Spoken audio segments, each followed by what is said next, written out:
Hey guys. I'll wait a couple minutes for some people to get in. What a week I've had.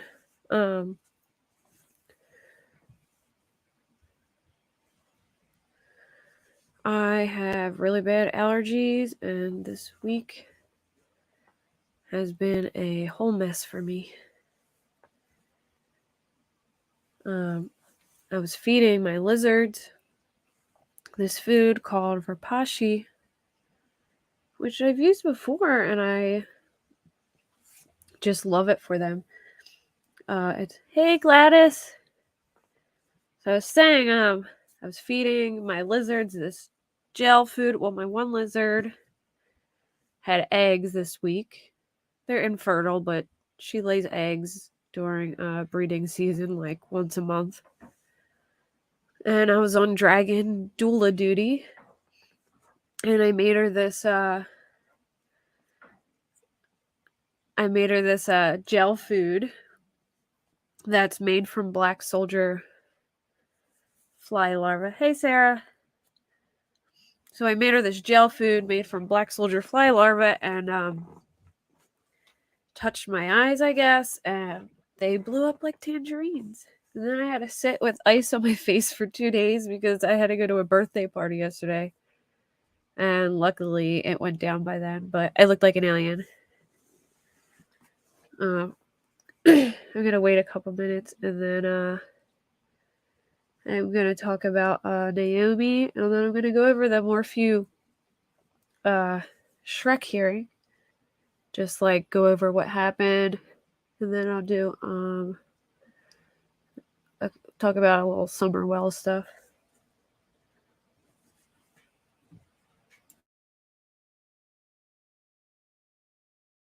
Yeah, it was so bad. I looked like an alien. That's all I could say. And I was seeing like I don't know what caused this, but I was seeing like halos around lights. It was the most bizarre thing ever. I thought I was going crazy. And it lasted for like a couple hours, and then finally it went away. But every light that I looked at, they had like big halos around them. And still bother me. Like my eyes have been really itchy, but not as bad. Let me pull my screen up too. Oh, I have it up.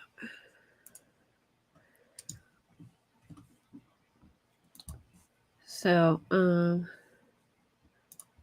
they finally charged Troy Driver, the guy who kidnapped Naomi Irion, with open murder. They found her body in this like shallow grave in Churchill County, and Churchill County is actually where he lives. I think she was saying "oh geez" about my allergy story, maybe. There's a shallow grave. She was in a shallow grave. They got a tip from somebody. I'd love to know who they got a tip from. But I was wondering if maybe did you guys watch the video of the coworker? So Troy's coworker went live. So he was only working at the job for. Instead of playing the videos because they're kind of long, I'll just summarize it.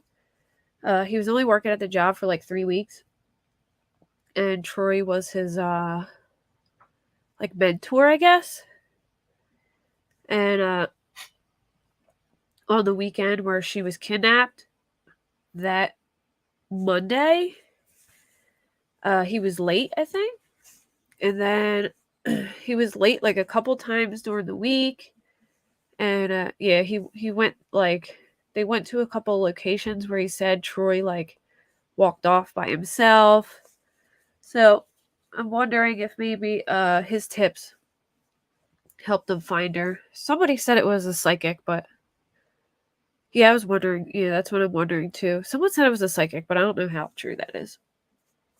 But so she was in Churchill County, which I found interesting because I think the day that he, I think the day that he kidnapped her, um, he joined this like neighborhood, like the neighborhood web or Facebook groups. He joined the Silver Springs Stagecoach Facebook group. So I'm wondering if he joined that to see if people were talking about it or saying anything. And I'm wondering if maybe he hid her body in that area. Because it's in Churchill County. And then, what was I going to say? Oh, and he also supposedly joined Gray Hughes. I think you told me that, Sarah, that he joined Gray Hughes Facebook group. But actually, let me pull that up first. So they said on Tuesday, March 29th, investigators from the Churchill County Sheriff's Office, along with a detective from Lyons County Sheriff's Office, responded to a remote part of Churchill County following a tip regarding the disappearance of Naomi Iriana. The investigative actions led them to a possible grave site. Washoe County Sheriff's Office Forensic Investigative Services team was contacted and responded to assist in processing the scene. The body of an adult Caucasian female was recovered from the gravesite. The body was transported to the Washoe County Medical Examiner's Office for autopsy and to confirm identification. On March 30th, the remains were confirmed as those of Naomi Iriana. The family has been notified. I did see something saying that he kidnapped her to sexually assault her. I think it was like in an article. And then, so Troy Driver was charged with open murder, which I've never heard that term before. So I looked it up, and apparently it's they don't know if it's first or second degree murder. I mean, in my opinion, it's first because, like, I don't understand how they can't figure out this is first degree murder. The guy literally parked his car in an area and then walked over there. And then, like, he obviously planned this out. So how is it not first degree murder? But open murder means that they can't decide if it's first or second degree murder. So they're leaving it open for the jury to decide what they think it is. Hey, Thug Thug.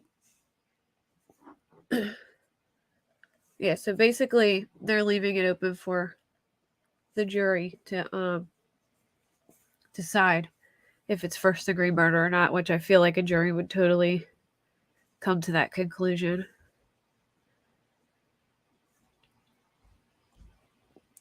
Dude has like half of his ear bitten off. Or I don't know if it's bitten off, but that's what it looked like. He was also charged with burglary, which I thought was weird. Like, this guy seems like he has a pretty good job. Like, what would you do? Unless he was trying to stage it to make it look like it was a burglary. And destruction of evidence. And I also thought this was pretty interesting. And I thought this would make for an interesting conversation. So, Naomi's brother, Casey, made a post in like one of the groups saying that he's complaining about how the police handled the investigation and how because maybe they're just trying to add on like a charge because their stuff's gone. It's like, but so what was I saying? Oh, so he's criticizing the police for how they handled the investigation because they took so long, I guess, to respond. And so it's kind of like, I don't know if they're allowed to respond before, like, what, 48 hours or something like that, because like the adult, like if an adult's missing, they could just be like off doing something and not really missing. And here's where I think, like, where do you find that fine line with, like, do you make a law to, like, as soon as somebody's reported missing, start looking for them so you can possibly save their life, since the first 48 hours are so important? Or do you waste police resources potentially on, probably a lot of people? Hey, Jill. Probably a lot of people who just don't really go missing, but just like don't come home for a couple days. So, like, I can understand the ear definitely needs attention. Yeah. Let's look at it again. Like, the whole top half is off. There was a side picture too. I wonder if I can find it. This is old. Mugshot. Oh, it's only for the front. I guess he's had it for a while. Anyway, yeah, like, if they did make it like a law to immediately handle missing persons cases, it would probably waste a lot of resources, because a lot of people really don't go missing and just like leave for a couple days and donate to their family, and then their family freaks out. So I thought that, like, I feel bad for their family, and I think that they should definitely maybe like make it like 12 hours, or not so long before they can start searching. But yeah, I mean, he pretty much got it in motion because he found the video from Walmart of her getting kidnapped, and then that pretty much set it up. All right, I'm going to stop sharing this for a minute, and I'm going to talk about the Morphe case. Give me 1 second.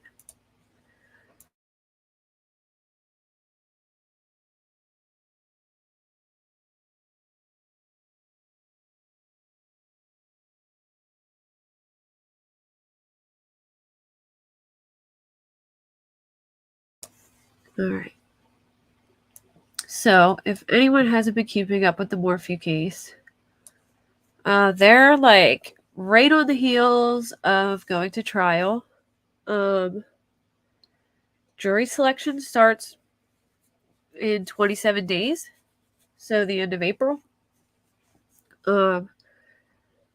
So I don't know if it was not this last hearing, but the hearing before that, they made a big stink about this guy.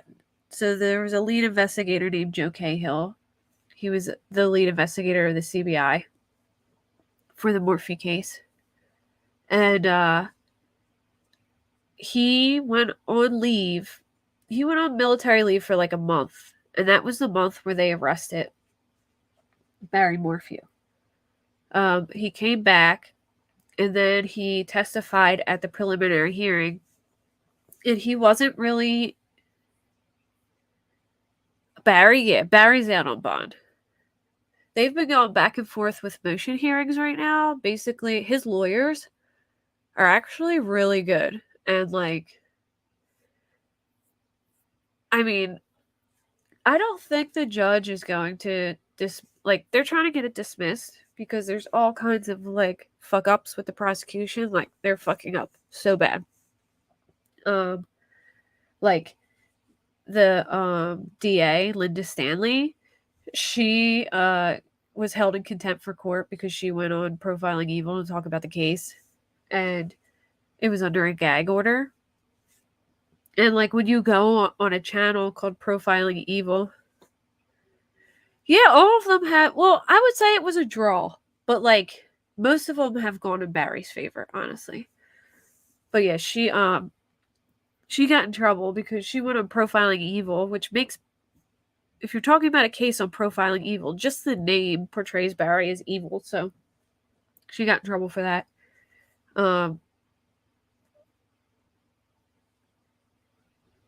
yeah, a lot of the hearing with Joe Cahill was really bad. So he testified at the preliminary hearing, but he said he wasn't really like prepped very good, and they didn't like what he said because he didn't know the answer to something. Like, he said that there was no DNA on something, and there was, and Linda Stanley got really mad about it, and she kicked him off the case and moved him to the marijuana unit. And they begged Linda to like keep him because he had probably like the most information. And she said no, she didn't want anything to do with it. So, fast forward a couple months, he accidentally shoots himself in the hand in December. And then when they question him about it, he lies to them and says, like, I don't know what he says, but he basically lied to him and tried to say some story that really wasn't the right story. So then he got put on a Brady list, which is a list that they send to court cases that he may be involved in, saying that he may not be credible because he lied. And then, so he gets investigated by Internal Affairs. And then the defense says, hey, like, we need the transcripts from the interview that you did, like the Internal Affairs interview. So basically, Joe Cahill says in this interview, like, the dumbest thing they could have ever done was arrest Barry Morphew. I don't know how you shoot yourself, but he totally shot himself in the hand. And so basically the defense gets a hold of it, and he basically said in the interview, like, the dumbest thing they could have ever done was arrest Barry Morphew. And that they're not ready. So the defense pretty much subpoenaed all of CBI, Linda Stanley, Jeff Lindsay, he was a DA that left, and pretty much every CBI agent admitted that they weren't even close to be ready. Like, there was still like things that they like things they needed to get back. Like, they did like a casting for Barry's tires. They didn't get the results back for that yet. They wanted to look into his finances, which they didn't get to do that yet. I mean, there was like, he was still talking. They wanted to keep talking. So like, this is his exact words, I believe. He said it was premature and the worst decision that could have been made. So, then they go and testify at this hearing, this motions hearing, I think to try and get it dismissed, it was. And he basically, every CBI agent basically says that we weren't ready. The head of CBI said that he called, so the sheriff ultimately makes the decision. Maybe the foot, but the hand, yeah. I was thinking maybe like his girlfriend did it or something, or they got in some fight. I don't know. But he was also in the military, so maybe he has some kind of like PTSD. But yeah, I don't know how he shot himself in the hand, but so CBI, so the sheriff is in charge of when to make the arrest. I personally think it was Linda Stanley's idea. I think she wanted it to be exactly a year later. She wanted to make a big deal out of it. I think she told all her YouTube friends because Chris McDonough just happened to be in town and Dateline just happened to be there. And the lead agent of CBI basically said that this was the first time he ever called a sheriff and tried to intervene and beg them not to make the arrest yet. The sheriff basically told them no, and they went ahead with it anyway. But it almost seemed like it was, they had all pre-planned it, because all the CBI agents said that they believed that the sheriff was making a move when he was, because he was afraid Barry was going to flee. Hey, Queen Bee. That he was afraid that Barry was going to flee, so that's why he made a move. But then when the sheriff came up and testified, he was like, yeah, I wasn't worried that he was going to flee. I just wanted to arrest him. So the defense was basically saying, like, how is the jury going to find this man guilty if, like, you guys can't even decide on being ready with this, So, hold on. Let me see. Let me go down and see what else. Sanction of defense contained. Oh, and then so then the defense filed a couple more motions to get rid. So this thing was called a Shrek hearing, which a Shrek hearing is basically there's a couple witnesses that they don't feel like are experts and that they shouldn't testify as experts. So they have an issue with the witnesses and they bring it forward, and then the judge decides if they can testify or if they can testify as experts or not. So here's the notes for it. The last one that just happened. The prosecution got a new attorney and a new DA. His name's Grant Grosgabar or something like that. I'm probably totally screwing up that last name, but that's what it looks like. Apparently he's like very engaging. He objects a lot.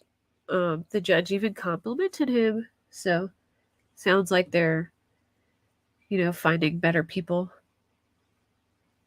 So they filed this motion called D70, and it was to not get this lady, Caitlin Rogers. They wanted to get this lady, Caitlin Rogers, she's supposedly a DNA expert, to not testify. She will testify as an expert. She wrote a lot of lab reports about like DNA swabs. They swabbed a lot of stuff like beer cans, Suzanne's Camelback, a used tampon. She wrote more than 10 lengthy lab reports. The defense was trying to say that her lab reports were confusing and unclear, but the judge said that he thinks it's important. And she'll still be able to testify. And then there's another woman who's testifying, Dr. Lisa Wolf. She is a veterinarian who knows a lot about tranquilizers and how they affect animals. And there's another woman, Kristen Luciero. She's a forensic nurse. She was going to testify about the cuts on Barry's arm. But the vet, I believe Caitlin Rogers, the vet, and that Kristen lady all had prior engagement, so they couldn't make it. So there's going to be another hearing right in between the jury selection where they'll testify, and then he'll make he already made a decision on Caitlin Rogers, so it'll just be a decision for Lisa Wolf and Kristen. So Ira Seton takes the stand. She's really good, by the way. And she says, I want to make it clear this is not a no-body homicide case. It's a missing persons case. She wanted 4 witnesses to testify yesterday. That's what I was just explaining. 2 of which were not present. 2 of which the prosecution said they had prior engagements. Apparently they're going to reschedule it. She said Kristen looked at pictures of Barry's arms and speculated what could have happened, but she didn't check his cuts out in person. So the defense was saying, how can she testify as an expert without examining the person, knowing their medical history, and that she's not an expert on blindly inspecting injuries from photographs? Like, she's an expert at doing it in person, but not from photographs. So, like, how could she even make a medical determination based on photographs? And they said it's pretty much pure speculation, and the judge didn't make a ruling on that one yet, so that will be the next hearing. And then the vet, they said the vet knows how the tranquilizer affects animals, but they don't know how it affects humans, and there has been no studies on how it affects humans. And the prosecution talked a lot about the materials inside the dryer, trying to say that the shorts in the dryer belonged to Barry, and they didn't find the cap until 7 days later, and they believe it came from his pants on the day that he killed Suzanne. But the defense is saying Barry has multiple pairs of those shorts, and he even had very similar pants that were in the dryer. Like, he had similar pants to the ones in the dryer in his truck. Like, he had a couple of those same khaki pants. So the defense is saying, like, how do we know those were the pants that he was wearing that day? He has lots of khaki pants. And then the defense said, how do they know that the cap wasn't placed in there by a deputy? And that the DNA, Barry's DNA, is not on the needle cap. Actually, one of the daughter's DNA is on the needle cap, and Agent Alex Walker's DNA was on it. And the prosecution says that the cap has to be connected because it's out of place, and there is tranquilizer material that is missing that Barry even admitted to, and that he even used it recently and threw it away. They said that defense said that they don't have a toxicology report because they don't have a body. So how can they say that she even had tranquilizer material inside of her? So the judge says that it's way too speculative to proceed on a theory that a tranquilizer was used because they found a cap. That's like saying there was a knife in the kitchen, so the knife must be the murder weapon, or that there is a gun in a gun safe, so it must be the gun. The witness can't the witness can testify, but not as an expert, but the evidence of the sheath can still be permitted. So they can basically show the cap and they can testify about it, but you can't testify as an expert.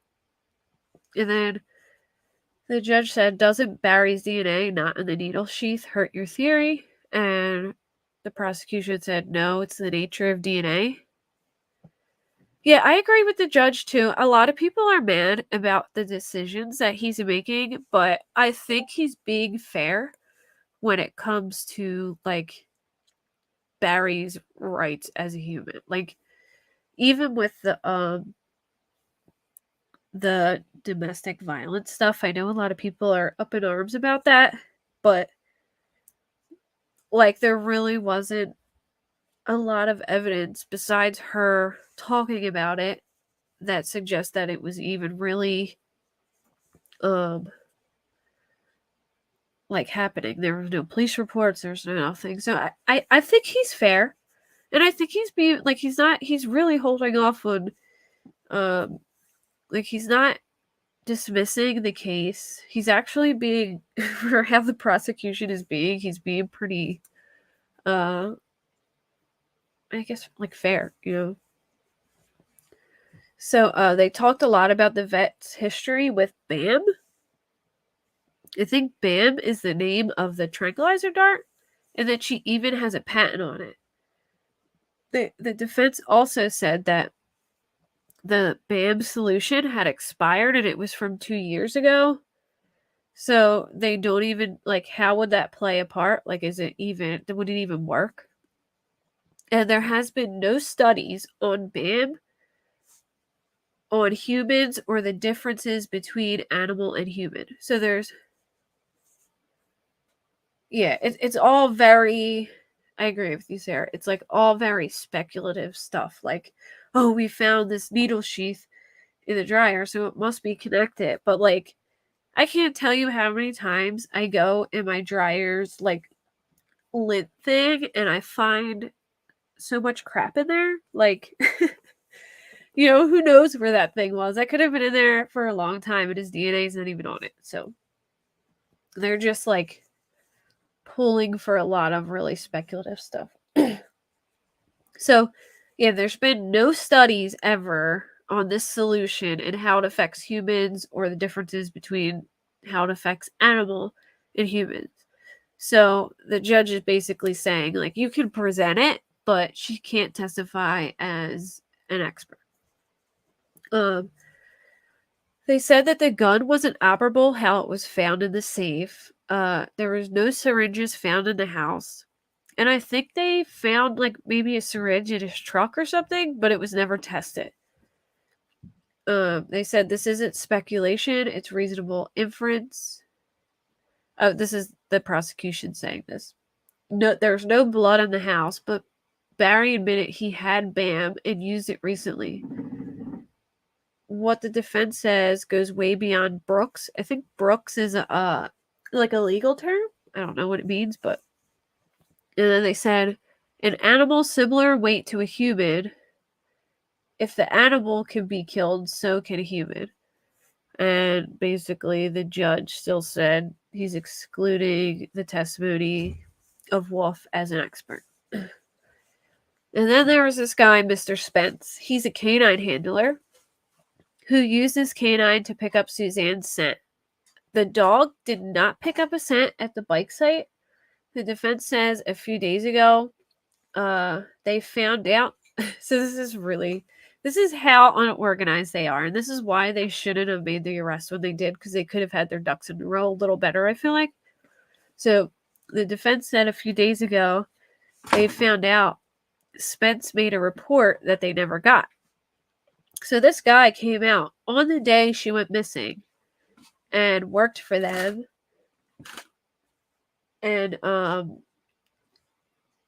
he worked for them and made a report, and they never retrieved this report from this guy. The prosecution said they don't have it and they don't know what they are talking about, because the defense found out about this report and they're like, where's this report? Like, why didn't we get it? And the prosecution is like, I have no idea what you're talking about. What report? We didn't even know there was a report. So then the DA said, I even chastised the guy, Spence, because they had to go over a deputy's report because he didn't make a report. And he said it would have been so much easier if you wrote your own report. And the guy still didn't say, oh, I did write a report. And so he made a report, but he didn't tell anybody. And the judge said, you didn't hand over the report, and I get it's not your fault, but it's also your responsibility to ask people for these things. So he considered it a discovery violation. But he did make note that it was like a mishap or whatever. And then he said he was called out on May 10th. He arrived at 9:30. The dog's name is Roscoe from the Department of Corrections, called just for that day. He was a bloodhound, I'm pretty sure. The prosecution decided to strike his testimony. They don't even want him to testify because I guess they're frustrated about how it went down. They're just like, forget it. They said it wasn't easy to get info from him. They never got a report, but it was never requested by law enforcement, but he did make one. He reports from his memory. He said it's a trailing dog, not a cadaver dog. He took a shirt of Suzanne's and sniffed it, tracking her scent. There was no scent found of Suzanne, and the creek was overflowing, and it was really dark, and the dog wanted to go over to the other side. And they went to the other side, but he never alerted. So he was like really excited and he was searching, but he never alerted that he found, like, he caught on to a scent. So then he saw they have body cam footage of it. The judge was really mad that the report was never given, and he told Spence that he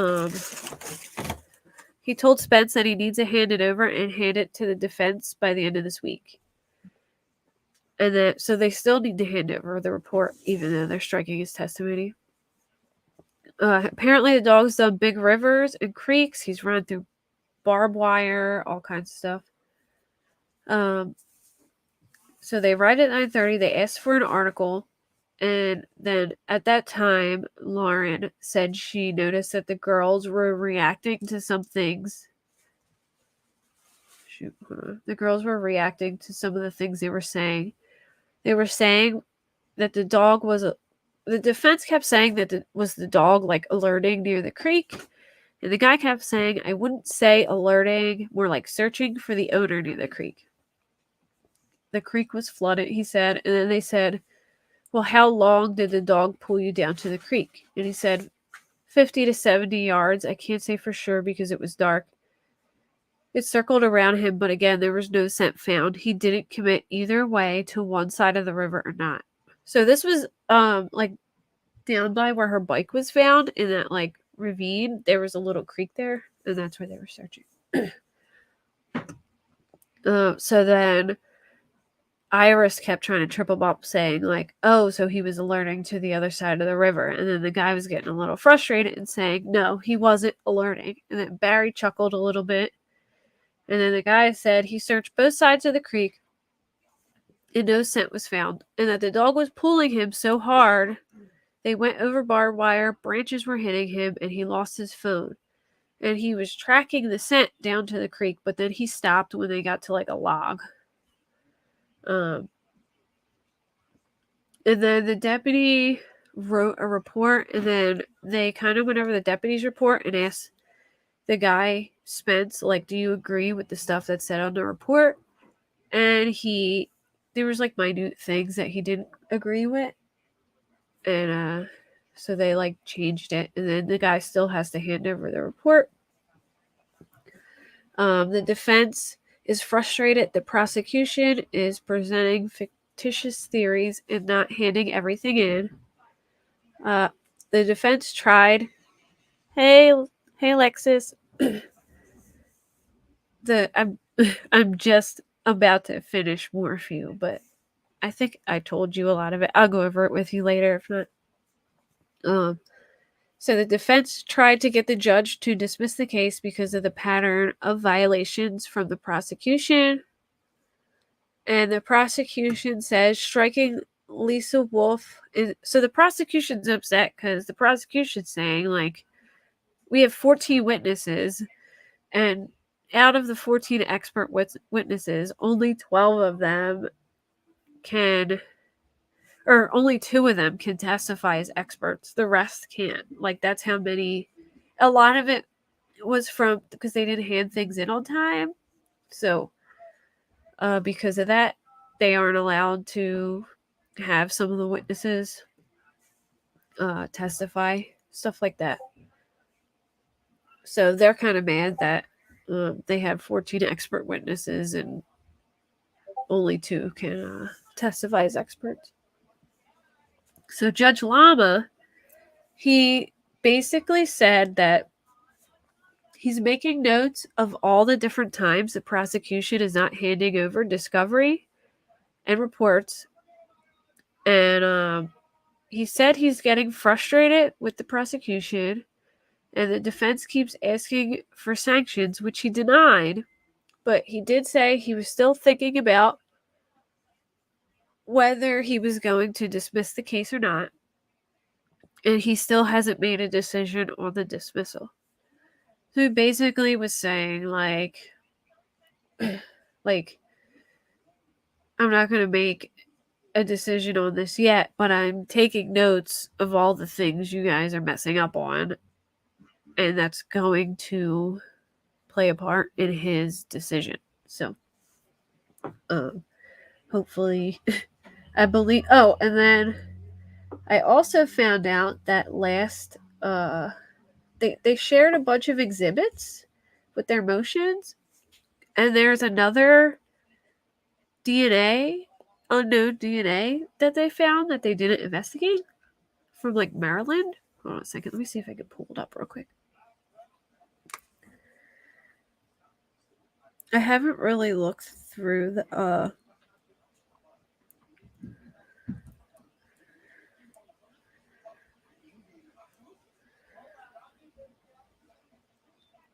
I gotta send myself the link so I can. But they filed a bunch of motions saying that the discovery, like they're doing more discovery violations, and they shared some stuff. So I'm going to pull that up real quick because this is pretty recent too.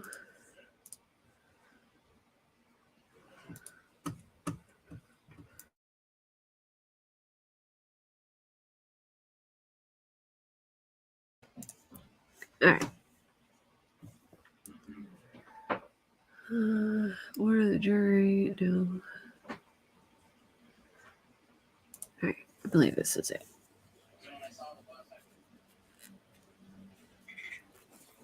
Yeah, so, yeah, Alexis, it can still be dismissed. He said he's taking notes.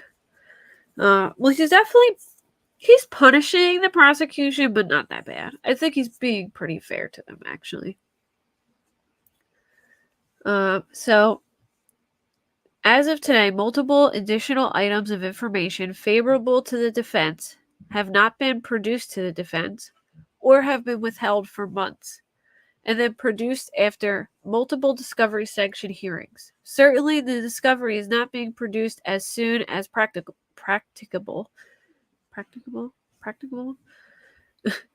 Pursuant to Rule 16, it's hard. That's like a tongue twister to say. The late and or not produced favorable discovery are enumerated as follows. In a February 28th, 2022 email to the prosecution, defense requested Range Rover PowerPoint and OGB file. An email titled Range Rover PP and OGB file conferral.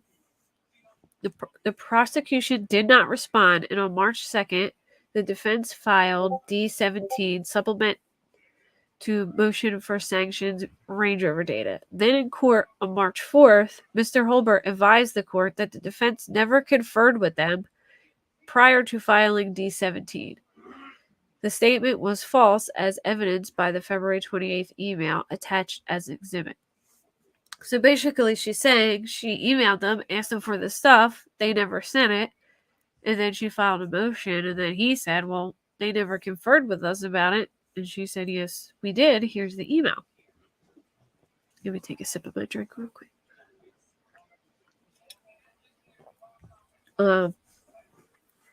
After the March 4th hearing, on March 6th, the defense once again emailed DDA Holbert with the February 28th conferral email and once again requested this data, and to date, there has been no response. So even after the court date where she complained, all right, listen in your car, Gladys. So even after the court date, she reached out to him again, and they still never answered her to send her stuff. Then on February 24th, 2022, DDA Robert Weiner represented to this court that a dart cannot be fired from a regular firearm. And this was flatly contradictory to a statement that the prosecution attested to in documents filed in this court. See example, whatever, paragraph 6. These darts can be shot from the dangerous weapon. See also page 2. The possession of the short rifle is one method that the defendant may have used in the murder. So basically, they said that they could shoot these darts from these guns, but they can't. In open court on February 24th, Mr. Weiner confirmed that statement, and the prosecution's D-58 response was not accurate. The evidence that a dart cannot be shot from that gun is highly favorable to the defense. On February 25th, the defense requested the documentation of the statement and favorable evidence. See Exhibit C to this motion. The prosecution did not respond. The defense followed up requesting the information again as part of the March 6th, 2022 email. See Exhibit B, paragraph 4. The prosecution has not responded to either request. So they keep sending emails asking for information, and they keep not sending it. Let me see if I can... where was I? On March 3rd, the day before the motion for sanctions hearing, the prosecution provided additional discovery identified as Discovery Packet 24. As a result of the late production, arriving the day before the scheduled hearing, the defense was unable to do anything but skim through the discovery prior to the day's sanctions hearing. After March 4th, hearing, the defense was able to read the material provided and learn that in violation of Rule 16 and this court's orders, it included material such as emails that were created as long ago as May 2020 and which were given to the prosecution sometime between November 2021 and January 18, 2022. But these texts and emails were not produced to the defense until March 3rd. This is 4 to 22 months after they were created. Hey, 3-Boy Mom. We're going over some of the Barry Morphew defense motion, like the defense prosecution motions hearing, going back and forth. Discovery on March 3rd includes a CBI email indicating they have self-determined that they will produce electronic correspondences on a 2-month cycle. On this email string, there is an email which indicates CBI's emails would be consolidated and sent to the DDA in the case to determine what is material for the prosecution in the case. See Exhibit E to this motion. Notably, the email does not establish the actual constitutional standard that material favorable to the defense must be disclosed.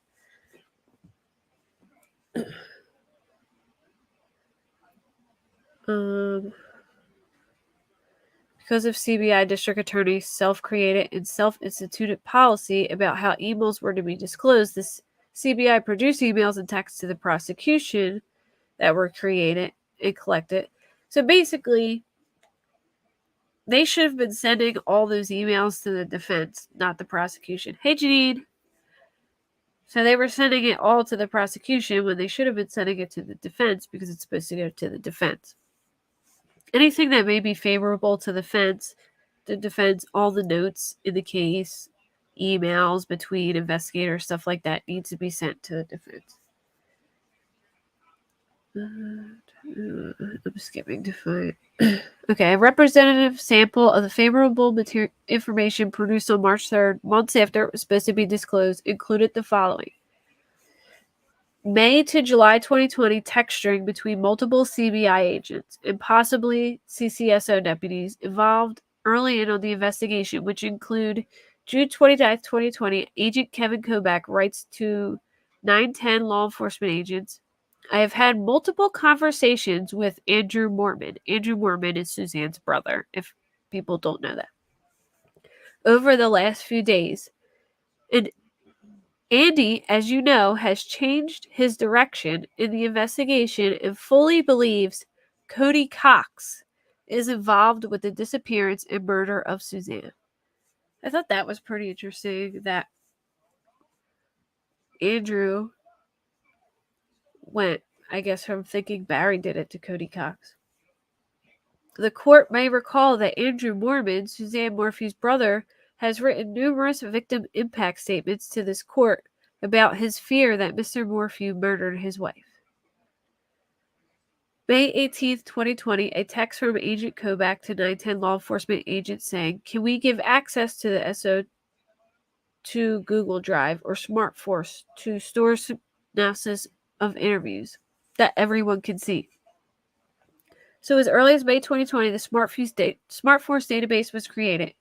At present, the SmartForce database has still not been produced to the defense, so they never got that either. As the court may recall, it was Mr. Cahill who disclosed to the defense the existence of the SmartForce database in the, I don't even know how to say that, surreptitiously recorded interview on November 3rd. May 12, 2020, a text from Joe Cahill to many other agents. Unfortunately, there is no cell service at the house. As the court knows, the reliability of the cell service is a highly debated issue in this case as a result of the collection of GPS and cell data. Here, Mr. Cahill confesses this fact on day 2 of the Morphew investigation. I've also heard from a couple people who were in Salida one day, like I guess searching for Suzanne, that their phones just like, and they're Barry haters, that their phones just like jumped into airplane mode, and they like thought it was the weirdest thing because they didn't believe it. On May 11th, a text from an unknown to Dave 12 hours after Miss Morphew was identified as missing, that the sheriff already suspected foul play and the husband's involvement. This is clearly exculpatory in the sense that it shows that law enforcement had blinders on from the very beginning of the case and hung their hat on the cliche that if the wife is gone, it must be the husband.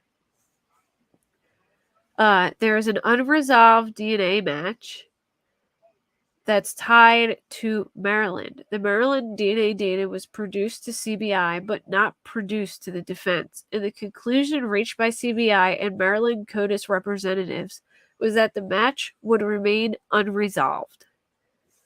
Who is Cody? Cody is, I believe, a former co-worker of Barry, who Barry fired. And Barry said that he was like really upset about being fired. And like said things about him. I forget exactly what he said, but I'm pretty sure that's who Cody is. Deputy Director Chris Schaefer convened a CODIS briefing Morphew meeting on November 18th. The meeting appeared to be a briefing regarding the testimony of CBI agents Duke and Rogers on November 9th. Multiple members of CBI investigative and lab personnel were present. It is believed that Mr. Holbert and or Commander Walker attended the meeting or were apprised of the meeting. They were very nondescript handwritten notes dated 11/18/21 titled Morphew Hearing Debrief. In these notes, the bottom of the note regarding the Morphew hearing is blacked out.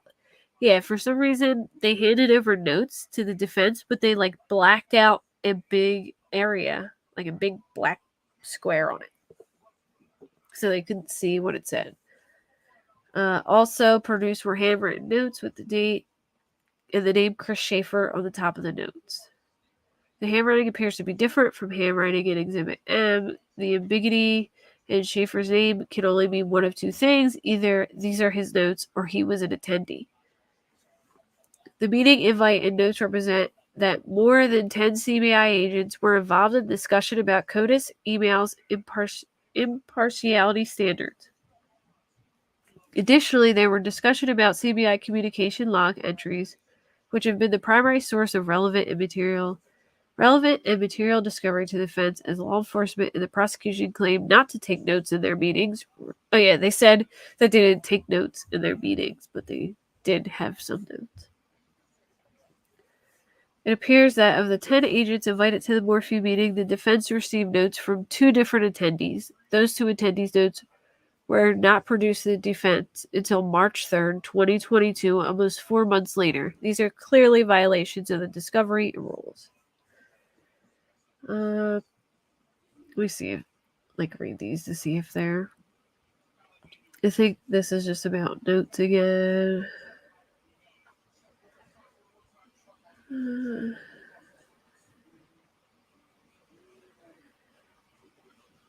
Strangely, the defense has not received any of CBI's notes or reports from meetings they have conducted with the DAs regarding the Morphew investigation from their multiple briefings known to commence in August of 2021.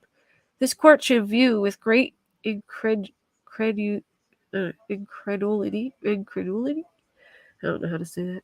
Some testimony presented that participants at such meetings take no notes and see no one else taking notes. The snippets of the notes received on March 3rd believe that outlandish suggestion, but do reveal that the notes that are taken are not being disclosed and certainly have not been disclosed timely. There is a post-it note produced by Agent Trahey, which states 11/24 at 5:04 p.m. Mark Holbert. On the same post-it note, CODIS concern.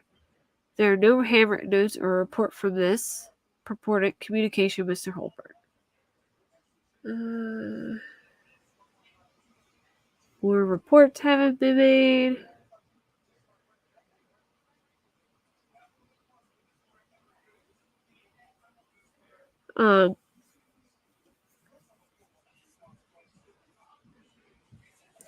Yeah, that's what I said. And Barry fired him, right, Sarah? And he was like supposedly mad that Barry fired him. It was like vengeful, I guess. That's how they made it seem, at least.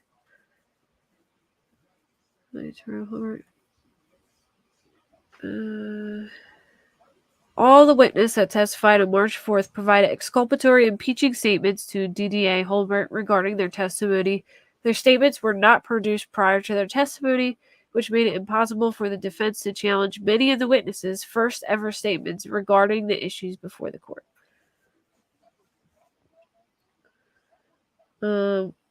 This just like states all the cases. So yeah, that's pretty much all the stuff they complain about, that all the motions that they said are the discovery violations they're not getting. They're not getting stuff handed over to them. They're getting frustrated. And so now there's one more hearing where, in between the jury selection, where they will decide if the last couple people will testify as professionals, and I guess he will decide if he's going to dismiss the case or not. I feel like he's not going to. I mean, I guess he can at any time, but like waiting till the very last minute, I just can't see him doing that, but we'll see. And this is the last thing I'm going to show, which I think is super interesting. I was in a Summer Wells group today. Wait till you guys see this. All right, so I'm going to start here because I feel like this is important. This is a video that... Can I make this big? Oh, all right. Hopefully you guys can see. You don't really need to see. Like, it's Summer playing in the water on the day of her disappearance. She's splashing around, whatever. But notice how in each thing, her head's one way, her head's the other way, and her head's that way. And I'm thinking maybe the middle is like the right one, but I'm not sure. So watch this real quick.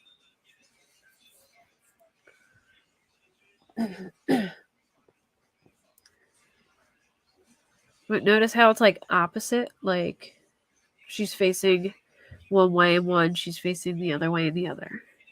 So it's almost like mirrored.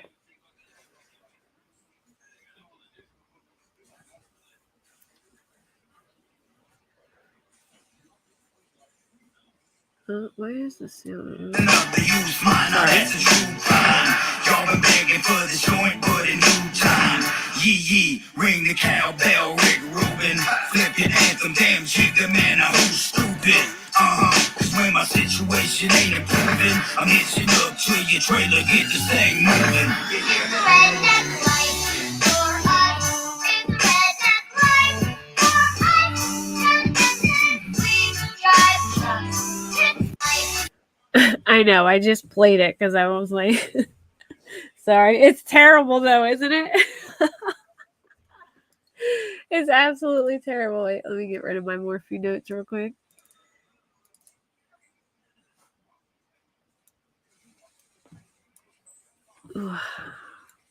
So I have two monitors and it's like really annoying trying to get it back from one to the other. So give me a second.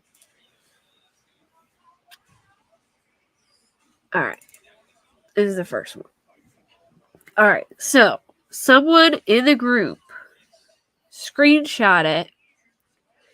A moment of Summer playing. And so this is like her eyes right here and her chin. And it's her head. And she's looking up in the air while she's splashing. Look right here. It looks like a giant lump on her head.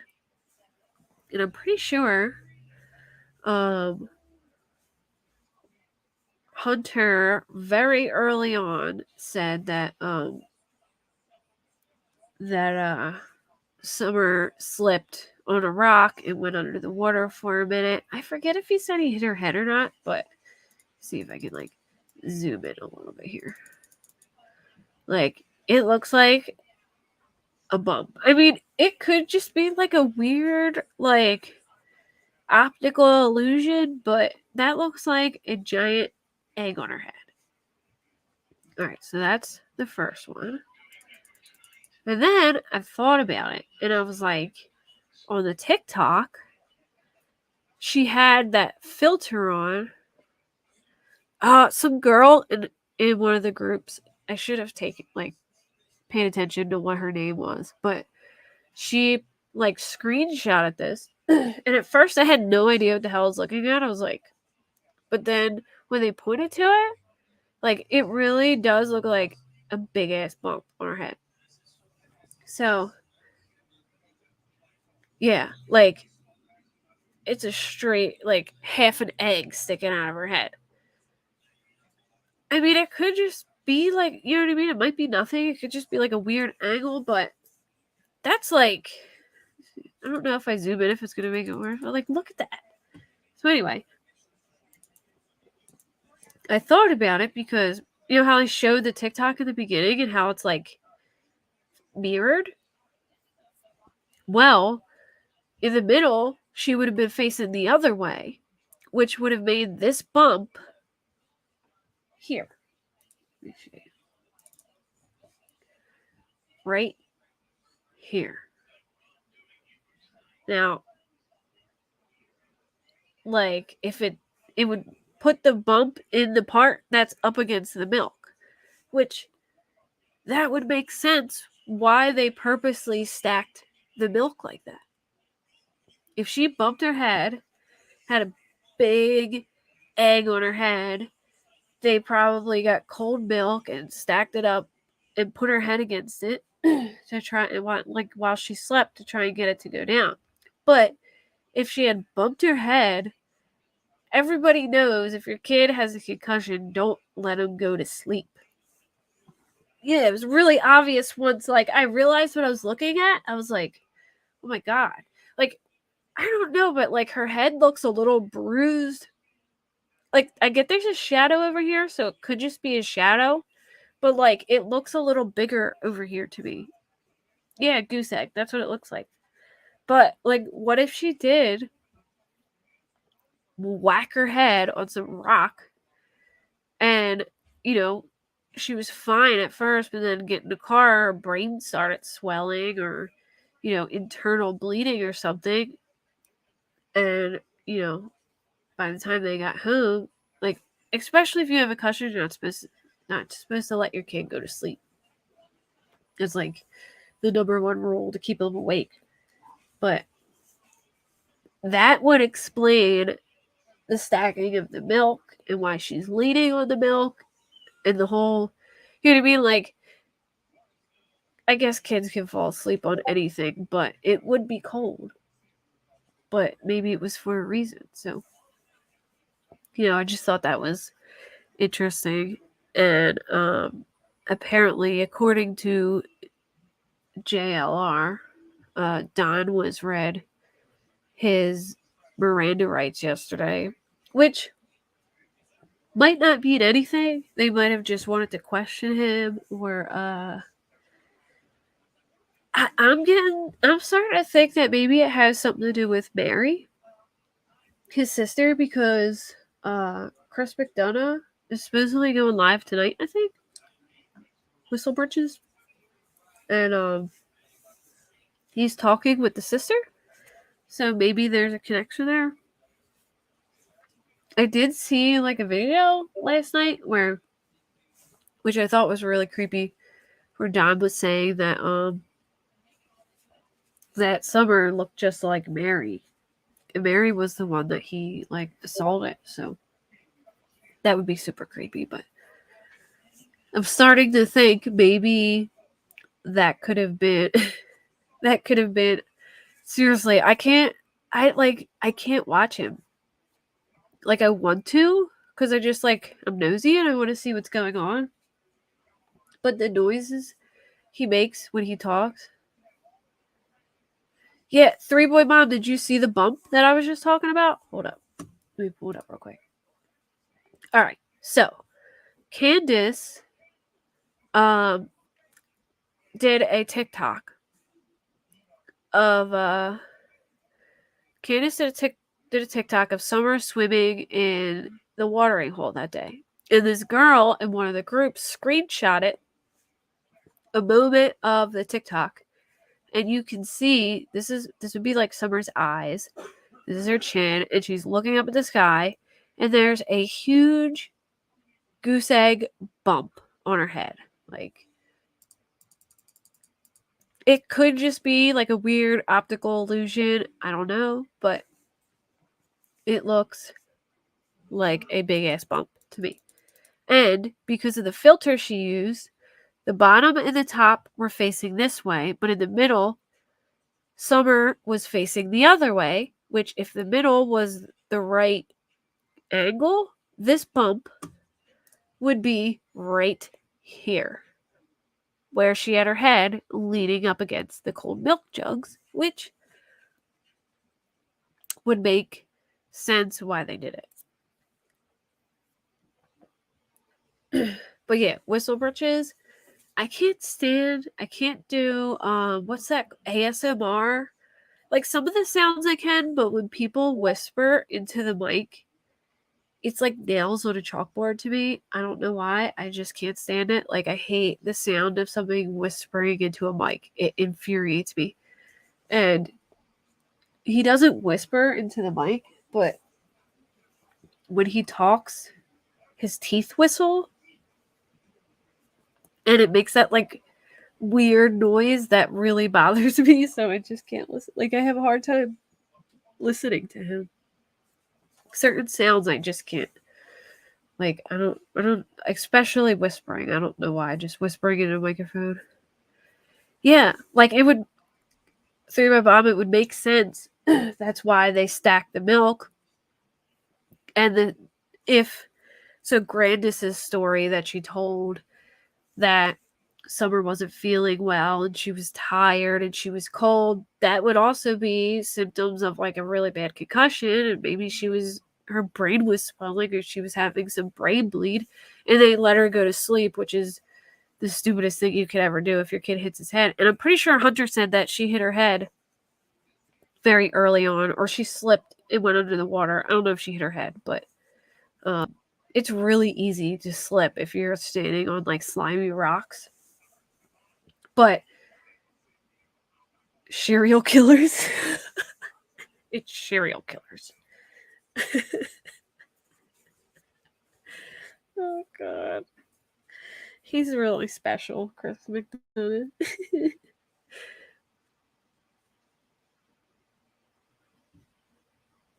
I feel like I made fetch happen.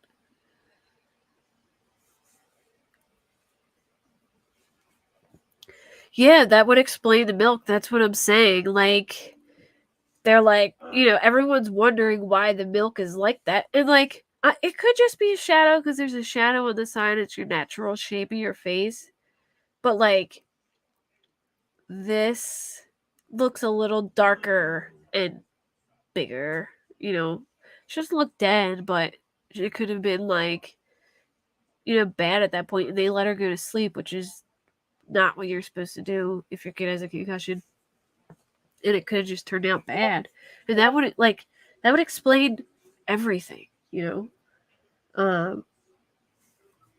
I think maybe by the time Candace met Don to decide if she should go to the hospital, it was too late, or Don didn't want her to go because he's not a good person.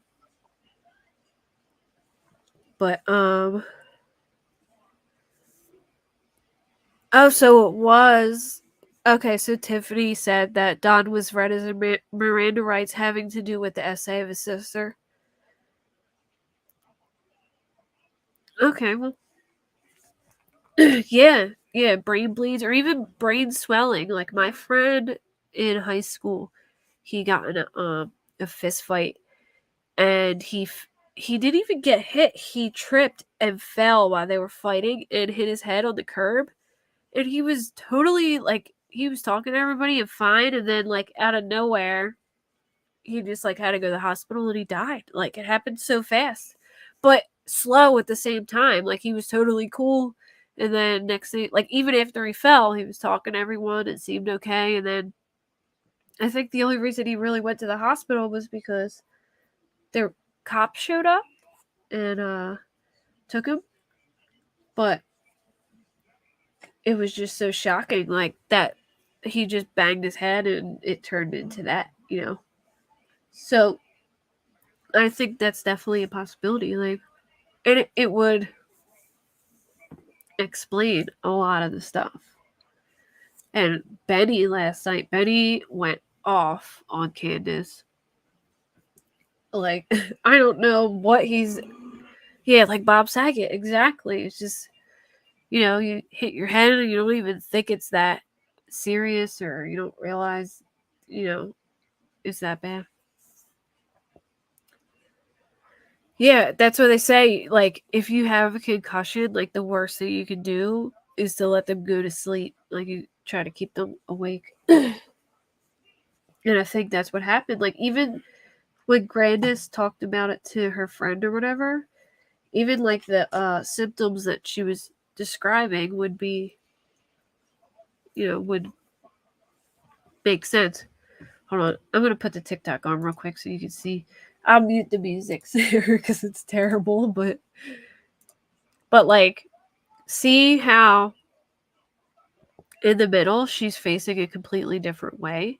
I feel like the middle one would be the actual right angle, and that would place the bump on that side. So definitely would be an interesting theory. And it's pretty, like, I don't know, I'm having a hard time thinking that that's just like an optical illusion or a shape of her head. Like, that looks like a straight bump. But yeah, this is where she screenshotted it from, but the bottom one and the bottom, I feel like the bottom and the top one are opposite of the actual ankles, which would make it mirrored, and that would make sense.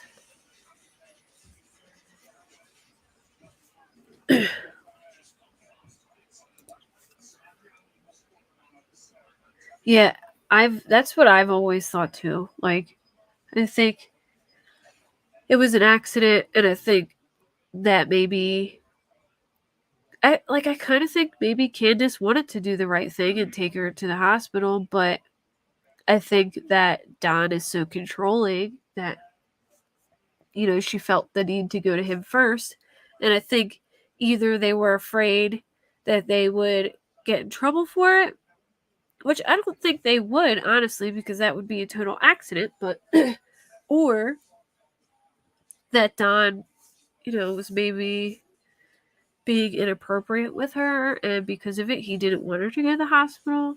I hate to say it like that, but considering that video where he was like, where he was talking about that she looked just like his sister Mary, that kind of gives me the creeps, like total creeps. Like, I don't know. Yeah, that's what I'm saying. Like, it would it would be it would match up with the timeline that Grandis told the friend. Like, I think Grandis knows. Like, I think she knows, but like, I believe that maybe Candace did drop her off and she wasn't there for it, but I do think that she knew something was terribly wrong. Don's religious rhetoric makes me feel he led to do whatever it takes to protect the family. Yeah, I agree. Yeah, that's how my son's like father's family is. Do whatever it takes to protect the family. Like, yeah, they're like that. I feel like that with Don too, and I don't know. Like, people say, like, oh, I don't think they're smart enough to pull that off. Like, if what Jose was saying is true, that that Don was, running drugs for the cartel. I mean, even Benny pretty much confirmed that. Like, they're constantly involved in criminal stuff. They might not be like IQ smart, but street smart is a whole different thing, and I just I think maybe they're street smart in a way. And I think that they won't turn on each other because I honestly think if that's what happened, that Candace should just go now and explain what happened and get what she could get. Because, I mean, like, Don's a piece of shit anyway. You know what I mean? Like, Don ain't the greatest anyway. Like, she's probably better off without him, but if they go down together, it's not gonna go good. And if the cops do find enough evidence against them, they're both gonna go away probably for a long time. Like, there's just so much out there now because this case has turned into such a circus that, like, it would be hard to even find a jury that wouldn't know about this and wouldn't really look at them in a very positive light.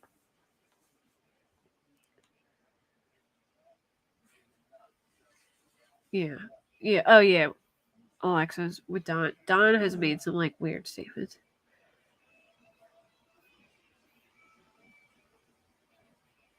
There's a lot of plain dumb luck too. I feel like there's a lot of plain dumb luck for people. But I just feel like Candace should go now and, do something now before it gets too late. And I think maybe Grandis knows now, but maybe she wasn't there. And I think that Don, like, part of me thinks that maybe Don was being inappropriate with Summer, and that's why Don will never turn on Candace. And I feel like Candace is afraid maybe she'll lose her kids, so she doesn't want to turn on Don. But personally, it just, like, I don't see them getting their kids back. I mean, at least not at this point. And I feel like they're gonna, even if they don't find a body, they're just like putting themselves in a bad position, talking so much on the internet and stuff like that, that it's not gonna turn out good for them. They're gonna have enough information to probably indict them or something. Well, they say that they can indict a ham sandwich or whatever, so they might try and indict them. I really want to know why Betty's making such a big deal over that phone. Like, I don't get why he's so, like, focused on the phone. It might be nothing, and he's just making a big deal out of something just to make a big deal out of it. But he's like, after watching him last night, like, flip it out on Candace, like, he's mad. Like, he was, like, disgusted. So, I don't know. I feel like Betty's standards aren't that high. So, like, if he's disgusted, like, it's gotta be bad. You know what I mean? Did anyone not see that video of Betty? I'll play it again. It's not that long. Hopefully it doesn't strike me. I just want to play the last couple minutes. Oh, wait, why did I do Facebook? Hold on. Ah.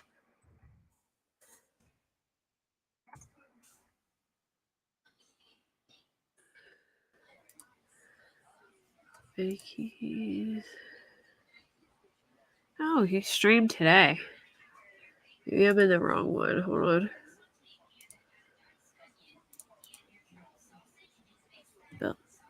He streamed this.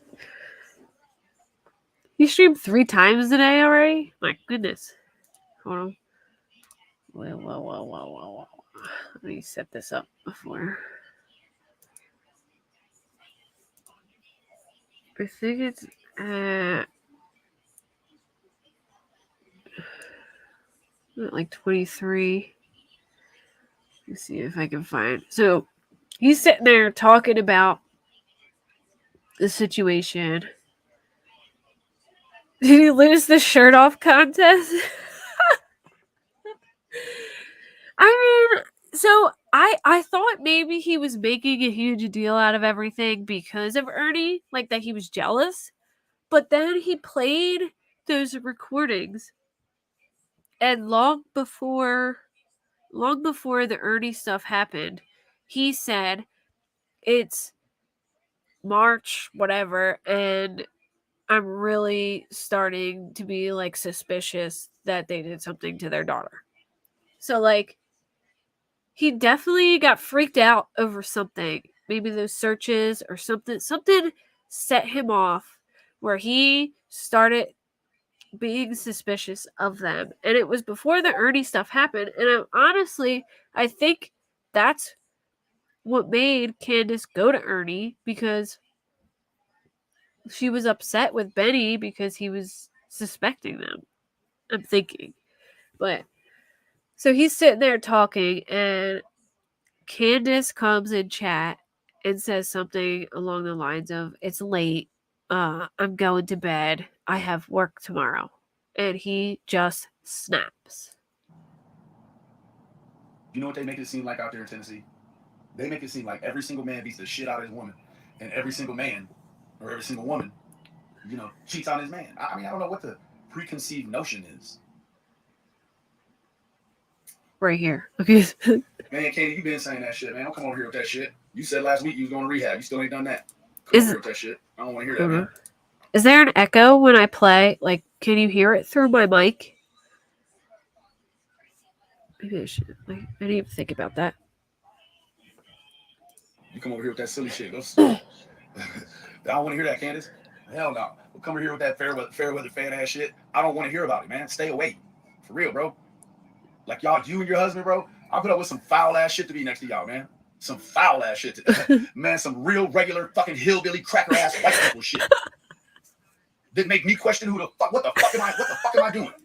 I'm sorry, but every time, like when I'm watching this, I was watching Dolly Vision last night, and he was narrating what Benny was saying, and it was just so like it's so funny. You gotta go watch the video. It was really, he was cracking me up. He was like this shit's gotta be real fucked up.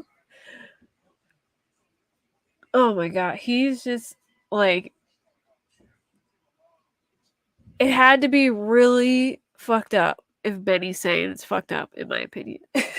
Like, it had to be really bad. They had to be on some nut shit. I tried to keep the F's out of here. You came over here with that silly shit, woman. Man, take that bullshit on. I don't want to hear about none of that going to work shit. Find your fucking daughter shit. Tell me something about that. You dig? I don't want to hear none about this shit. Y'all be fucked up. All the shit I done went through, and the best you got is to come over here and say this, that, or the third. You left the hill twice. Looking ass. Man, just stay from around me. This ain't gonna be about you no more. This ain't gonna be about your dirtbag ass husband no more either. Guess what? Due process, I could have never came in on this one and done due process because you motherfuckers are scumbags. Dolly Vision said Benny made everything they did, like, try to make everything they did so normal that he could be the attorney for he could be Ted Bundy's attorney. He's like, it's that bad that, he could probably be Ted Bundy's attorney, but he couldn't even normalize the stuff they were doing. It had to have been a worse motherfucker on that hill than you two that day. Had to have been. And for 9 fucking months, I put up for you fucking sorry losing motherfuckers. You're gonna lose every fucking day. Every fucking day. Quit being a bitch and bring that girl home. Fuck you talking about? I kind of just want to play the audio. I gotta go to work. Motherfucker, last Thursday you said you was going to rehab. You ain't done that shit neither. And guess what? To do that, you'll reap a bigger seed by going to rehab and going to work. Going to work, get you another bottle of fucking whiskey. Going to rehab, get you your fucking kids. I want to just play his voice, but I feel like his expressions speak a lot. Like the way he looks disgusted. Like, they speak volumes. That's the word I was looking for. You haven't seen this? That makes sense. He flipped last night. I want to stay away. But let me tell you what, it should have been a different case. I came in here and tried to be fucking prolific. Because guess what, man? These motherfucking, man, these people ain't it. These ain't the ones, man. I burnt my whole shit up behind these. I thought, you know what? I honestly thought, man, I can make something shake. I can really help these folks. You folks are past help. And I hate that today I'm saying it because I should have never been able to say this shit today because I should have been able to hold it in, but it's only by God's grace. I've been blessed with a vent valve today to let you know you deserve every single thing coming your way for the rest of eternity. Mama, I promise you, bring that baby home. Free that child. Free that child. I think, like, he does have a point, though. Like I've tried to make excuses for the Wells. Like, maybe it's just their, like, background or their lifestyle or whatever. But, like, for instance, after seeing Naomi Irion, like, her family, they have been on every goddamn YouTube channel, not being funny or asking for money, just, this is what my daughter looks like. Her eyes are 2 different colors. She's this tall. Please bring her home. Sobbing. I mean, doing TikToks, Facebook groups. I mean, they, like, that is how you're supposed to react. Like, I know not everybody reacts the same, but, like, I feel like they haven't reacted much like how they should at all. Like, I know they're going on YouTube and stuff, but it's not for, like, it never seems like it's for Finding Summer.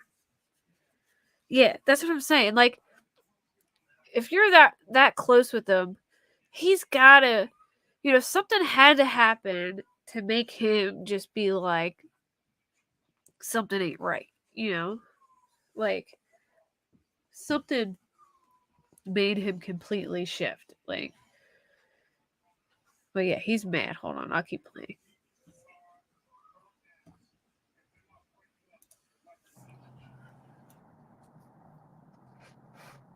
I've never seen such cowardness in my life.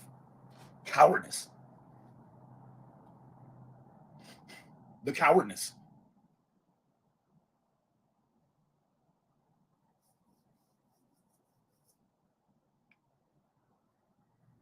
The cowardice.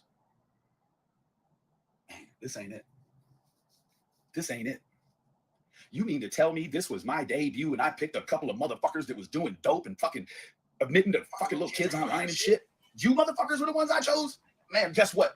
Due process watchers. Anytime they look or sound like them 2 motherfuckers, man, don't jump shit like Benny did. Just don't get involved. I could have never helped them folks. They used me. Y'all used me. That's what the fuck y'all done. And then guess what? It's you and your husband created this bullshit that I fucked you out there in Tennessee and all kind of bullshit. And meanwhile, you're having fun with it. Now I don't want to come here. This was not supposed to be like this. Shit, it wasn't supposed to be like this. But guess what? It is. You used every motherfucker that came across. You and your husband had expected other motherfuckers to come to your house and drywall it. I mean, that's what the fuck your husband does. Funny, it should take some motherfucking me drywall to bring them boys home in a little rehab, and y'all can't pull it together. Why? That is kind of crazy, though. They ain't got no walls in our house, but, like, Don is a drywall expert. You know what I mean? Like, put some walls up, dude. Like, what the hell? Like, they don't have bathroom walls, but that's, like, his job. You told me you was going to do rehab at your house. No.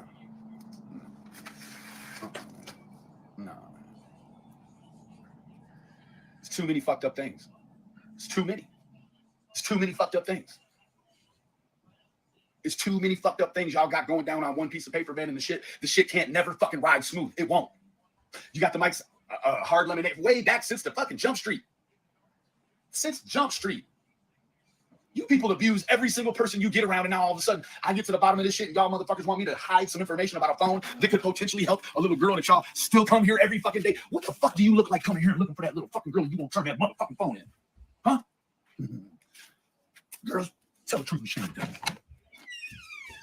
Tell the truth and shit, you fucking devil. You're here saying free Candace or free Donnie and all this other bullshit, and all you got to do is turn the phone and it look like right, huh? Don't come here to say, help us find Summer no more if you won't turn the fucking phone in. Sandman, you shouldn't even be running a fucking website that says find Summer Wells when you got the fucking info off of this man's fucking phone in your cocksucking computer, my friend. You ain't the one. Man down. You should abort shit, bro. The fuck you look like running a site that says find Summer Wells. And you got the info on the computer. And you said, oh, if they come around here asking looking ass, what do you mean?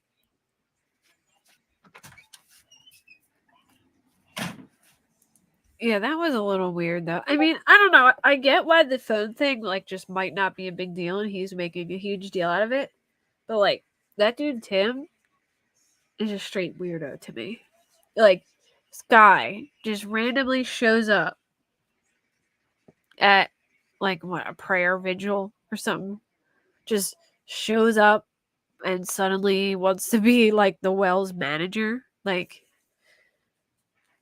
and then he's backing up Donnie's phone, and like it's just weird. That guy's weird to me. I don't know why. Like I just think, like why are you managing them? I don't know. Like I feel like he thinks that he's gonna become famous as their manager or something. The guy's weird. It's like it reminds me of like Truthy. You know what I mean? Like dude just shows up during like a little girl's like case, just like inserts himself for no reason whatsoever, you know. That's what this guy Tim reminds me of. He just gives me the creeps. But well, let me play the rest. Y'all ain't right, man. All of y'all ain't right. All of y'all ain't right. How in the fuck did y'all find each other? And you know what? It certainly seemed like this is the part that upsets me. And I'm just getting to this shit because I'm going to go cool with it and I'm going to let y'all go. Y'all try some real hoe ass shit on me. You're lucky I don't live in Tennessee full time. Because had you tried to pull that sort of shit on me, that the three of y'all, and I mean Sandman, Candace, and the PIs, the 40s, pull that shit on me and I live there, boy, it'd be a whole motherfucking thing. And I swear I won't do no complaining. You understand me? All of y'all. Have a good night. Let me just stop screen sharing. Yeah, he's mad. Yeah, he used the word prolifically. Oh, I didn't mean to do that. No. Yeah, he does get triggered like Truthy too. Yeah, I don't. It's just, or no, I'm not talking about Benny. I don't mean Benny. I mean the dude Tim. He reminds me of Truthy. Like there's the guy Tim Mullen, Sandman or whatever.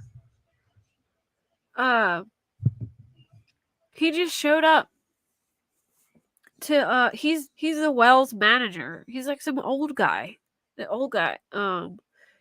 He's some old guy who showed up to prayer vigil and suddenly became the Wells manager. He like runs the Summer Wells site, and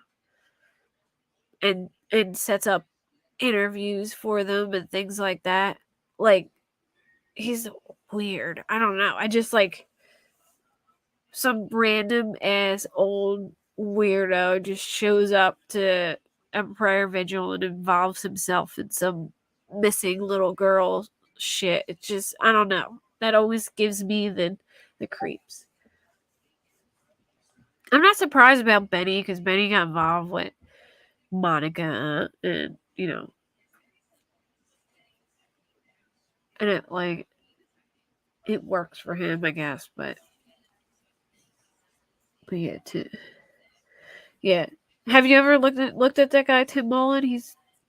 I don't know, he's just creepy. Gives me creeps. But I'm gonna hop off now. It's been like so. Tim Mullen have a channel too. I've never watched Benny or that Tim dude. I'm trying to stay away from the drama. Yeah, I've tried to stay away from the drama too. I haven't really watched Benny. I only tune in occasionally because like since they've had their little breakup, because I just like felt like maybe he had some information or whatever, so I started watching him.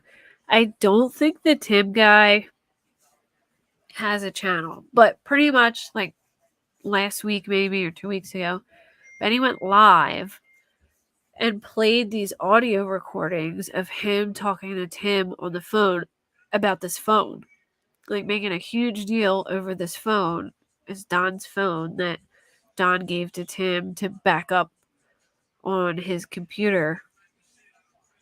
And Tim took the phone. So this is what I've concluded. Tim took the phone and backed up the phone on the computer. And then the PI reached out to Benny and started yelling at Benny, saying like, "Oh, you installed these cameras in Candace's house that you have access to, and you backed up Don's phone. You're blowing the case." And Benny, he did do the cameras or whatever, but he said he didn't have access to the cameras, but he didn't do the phone. But he felt like they were blaming him for the phone. So he found out it was Tim that backed up the phone. And then he called Tim and asked Tim about the phone, and Tim was like, "Oh yeah, I backed up all this information on my computer for Donnie because he's in like jail." So he said basically that they went to court and his phone wasn't allowed in the court. So Don gave his phone to him, I guess. And then I guess Tim, being Don's like helper, backed it up on his computer. And then Benny's trying to say, like it's really hard to access these files from Apple. You have to get like a warrant and they fight it. But now Tim backed up all these files on his computer and he could just hand it over to police without them going through all that work. Like the police might not be able to get a warrant because they don't have enough evidence to say, "Hey, we suspect this guy. We need to look through his phone." So Benny's saying like they don't have to do all that. It's already on this computer. Just hand the computer over to him. Don't you want to find this girl if this could help? Oh, he does have a channel. A certain purple hair lady's right. Oh, did he? I know he created like the Wells channel. Maybe he does have a channel. I don't know. I haven't seen it. I didn't know he did, but I wouldn't be surprised. But anyway, so he said that Sandman gave the phone back to Candace in this like plastic bag, and she says that she haven't touched it and that it's off. So Benny's like trying to persuade Tim to hand over the file. Yeah, I'm okay. I've had really bad allergies this week. I was feeding my lizard stuff and my eyes puffed up and I've just been having allergy problems since then. So yeah, pretty much all week. But what was I saying? So yeah, he gave the phone back, but he has this file that you don't need a warrant for, nothing for it. So he was trying to convince Tim on the phone to hand it over, and Tim's like, no, I mean, if they ask for it, I'll hand it over. Maybe that. Thank you. Yeah, no, it's okay. You didn't derail me. Yeah, I literally looked like an alien this week. I had like eyes the size of tangerines. It was terrible. I have bad allergies as it is. Like the second flowers start blooming, I took Claritin today. I have like eye drops and it still doesn't really help that much. And I don't like taking the ones with Sudafed because it makes my heart race and stuff. Even the regular Claritin keeps me up at night. So I got to take it like super early in the morning. But what was I saying? Yeah, so he posted basically this long recording of him just like begging Tim to hand in the info, and Tim just kept saying like, no, I don't need to. Like if they want it, they can come to me and ask, but I'm not like handing it over. And he's like, don't you want to find this girl? Like hand it over. And Tim just like kept refusing, and Benny just started going off about this phone. Hoping I'll grow out of him. Yeah, I know. Like my dad's always had really bad allergies, and my kid does too. I think my kid wakes up like every morning and sneezes and just snot everywhere. It's terrible. Like some days it's not too bad, but today it's like nice out and there's flowers starting to bloom and it's windy and I've just been bad all week. I don't know why. Yeah, my eyes look so terrible. Dave was cracking up laughing at me, like taking pictures of me because I look so goofy. And then I woke up the next morning to take my kid to school, and my kid looked at me and he just lost it. He started laughing and was like cracking up. I was like, "What is wrong with you?" So I was like wearing these sunglasses all day, and I was so nervous because I use like Apple Pay on my phone, and I'm like, "Please, please, please! I hope it reads my face with the glasses on because I do not want to lift these up and have anybody see me." It was, but it took like I think a good like 2.5 days for them to go back to normal, and I had to go to a birthday party yesterday, so I was sitting there with ice on my eyes like all day. I'm gonna have to eventually just go to a doctor and see if Zyrtec doesn't work for me. I don't know what to do. Like Zyrtec doesn't work for me. Claritin like works kind of, but certain like areas and stuff. Like I'm bothered. Like if I'm near like a window, my eyes just itch all day. Like I don't know. Like I put drops in which help, but like and wearing my glasses sometimes help too. But it's so bad. My dad's always had them really bad too. It's just a family curse, I guess. And now that it's spring, it has like spring hasn't even started yet. Yeah, spring hasn't even started yet, and I'm already bad. So like pretty much the only things that are like blooming now are those trees, like the Japanese cherry blossoms and stuff that bloom early. And I also have I'm probably allergic to insect dander because I breed insects from my lizards because I have so many that it's just it makes sense to breed them instead of pay for them. And that probably plays a big part in it too because I have like in my back laundry room I have a bin with dubia roaches in it. They're from like South America. If they ever like escaped or anything, they couldn't survive here luckily, but I've never really had that problem.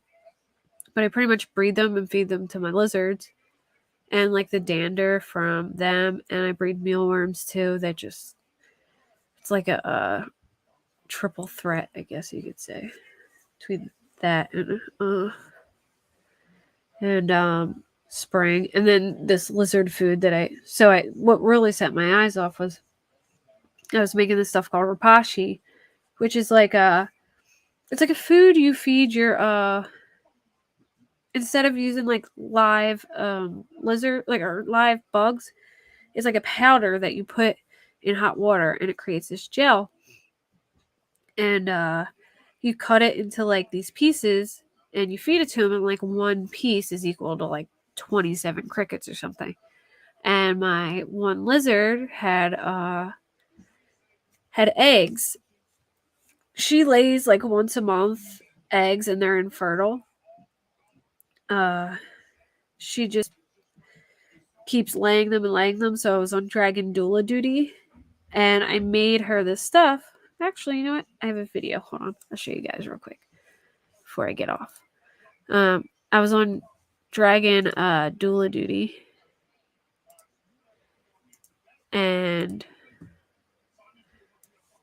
I made her this stuff because it has a lot of calcium in it and it has a lot of water in it, so it gives her like water consumption too.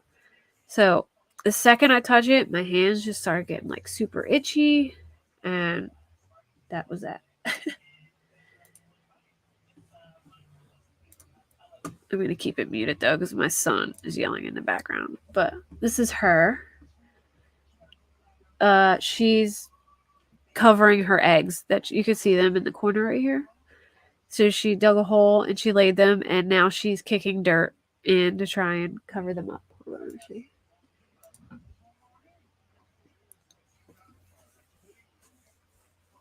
She was so exhausted too, so it's just like a slow every once in a while kicking them back, and then after she kicks some sand back, she'll turn around and she'll start slamming her face into the sand to try and like pack it down.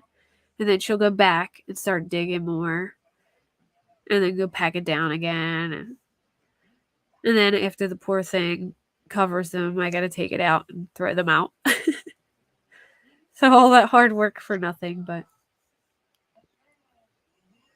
we call her Egg because she lays so many eggs. It's ridiculous. Like probably once a month she has infertile eggs and she lays them. It's exhausting.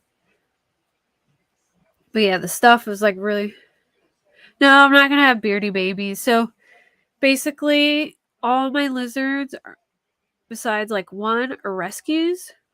And since I don't really know stuff about their genes, like I know the morphs that they are. Like she's a leatherback, so she has like smooth scales that feel like skin, and like I have another one. It's called a dunner, which their scales have like Dunner's scales have no pattern, so they look like all over the place. Yeah, she's bright yellow. Like that's another reason why we call her Egg, because she looks like the color of egg yolk. But her real name's Bo, but she's inherited the nickname Egg. But yeah, basically they just develop these eggs in their belly, and they will lay infertile eggs unless they mate with another male lizard, which I have tons of male lizards, but they're turtle had eggs, really. Mine's a girl, never laid eggs. But yeah, like reptiles, certain reptiles, they'll just lay eggs infertile unless they have like a male. And because I don't know much about their history, it would be irresponsible of me to breed them. I have 9 lizards in total. 8 are bearded dragons, and almost all of them are rescues. Like my one is handicap. He has a metabolic bone disease. A lot of people get lizards and they don't get the lights for them, or the right lights for them, and then they need a heat light, which helps them digest, and then they need a UVB light, which mimics the sun, and then the sun helps convert calcium into their bones. And if they don't have the UVB light, their bones get very brittle and they'll die. So a lot of people bring them home for their kids, thinking that you just throw them in a tank. You don't really need this or that. A lot of the pet stores don't even really know how to properly care for them. The pet stores, 10 years old. Oh, wow. So after 10 years, she finally had a set of eggs. So I'll probably never see them. Yeah. Even so, it's at the point where I go to the pet store, and if they have a bearded dragon there, they'll be like, "Oh, come here, come look at this dragon." I'm like, "No, I can't take anymore. I have too many." Like I just got a little baby one because Dave's sister got one for her kids, and she like wasn't taking care of it, so I was like, "Bring it home." But yeah, my house is like full. But yeah, my one, he got metabolic bone disease because they didn't have the right lights for him, and his spine is like severely curved. So when he walks, he doesn't really have a center of balance, so he flips over a lot. So I have to keep a camera in his tank so I could watch him to make sure that if he flips over, I'm able to get somebody to go flip him back, because they don't have a diaphragm, and after so much time, their organs could crush their lungs because they don't have a diaphragm to separate it. But yeah, even though he has a crooked spine, he gets around pretty good. And besides flipping occasionally, but he does pretty good. And then this one, she was cohabbing with another lizard, which is a big no-no because one lizard will get really big and be dominant. People will think they're friends, and they're not. And one will be dominant and take all the food, and the other one won't get as much sun, won't get as much food, and then they'll become significantly smaller. So she was a lot smaller than the other one. For those who have seen the pictures, Rosie was the one she was cohabiting with, and Rosie is massive. And then I have a grumpy one named Hulk. He was from the pet store. Somebody dropped him off, so I took him. I have an all white one. That's Gomez. He's all white. Roman's the one with the crooked spine. Yeah, the flipper. Yeah, that's Rome. This is Gomez. He's the all white one. He was. You guys probably remember this too from the chat. He was like itty bitty and super skinny, and he wouldn't accept food, so I had to syringe feed him for like a month, and now he's a fatty. Rosie, Gigi is the one that my first one that I originally bought. Arrow's the new baby one. Yeah, the yellow one's Bo. Yeah, this is Gomez, the one in the background now. Hold on a second. I get one more. I think I took a funny picture of Hulk today. Oh, you know what? Let me show you guys Hulk dressed as Dog the Bounty Hunter. That was a good one. So around Halloween time, was like the Gabby Petito stuff going on. And I dressed Hulk up as Dog the Bounty Hunter because I just felt like it was fitting. And he looked so funny. And I dressed him up as Michael Long, too. Hold on. Let me find it.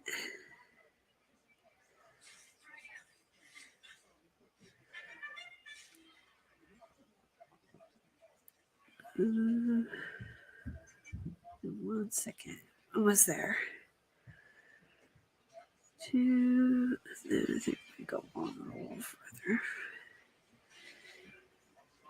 I think I pick Hulk to dress up a lot because Hulk is cranky and it just makes me laugh because he hates everyone. So I just like messing with him, but he's a pretty good sport about it. Alright, I got a couple. Hold on.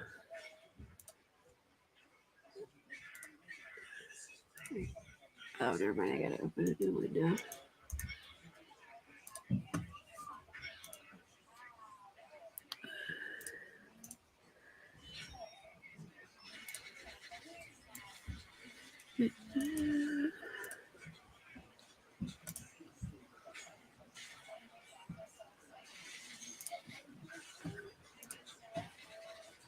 Alright. This is Hulk on Christmas. He just looks so funny. He cracks me up because he hates people, and it's just so funny to dress him up. Here is Hulk dressed as dog. I was so mad I ordered him glasses and they didn't come in time, so I had to like cut him glasses, but it worked out. He was so mad. Look how black his beard is. I had to keep it just so the glasses. He was pissed. That's Rome. Rome can he opens his mouth on command. So if I go he'll open his mouth back. So he's a good smiler. That's Rosie. She's huge. There you go. There's Hulk as Michael Long. Oh yeah, and Bo, and then Gomez. The only one I don't have a picture of is Gigi and Arrow, but yeah. Alrighty, yep. Well, there are all my lizards. I'm gonna hop off now. It's been like 2 hours, but thank everyone for coming. Hopefully, probably go live. During the week. Probably more like in the afternoon while my son's in school or after he's in bed sometime. So I'll let you guys know. See ya.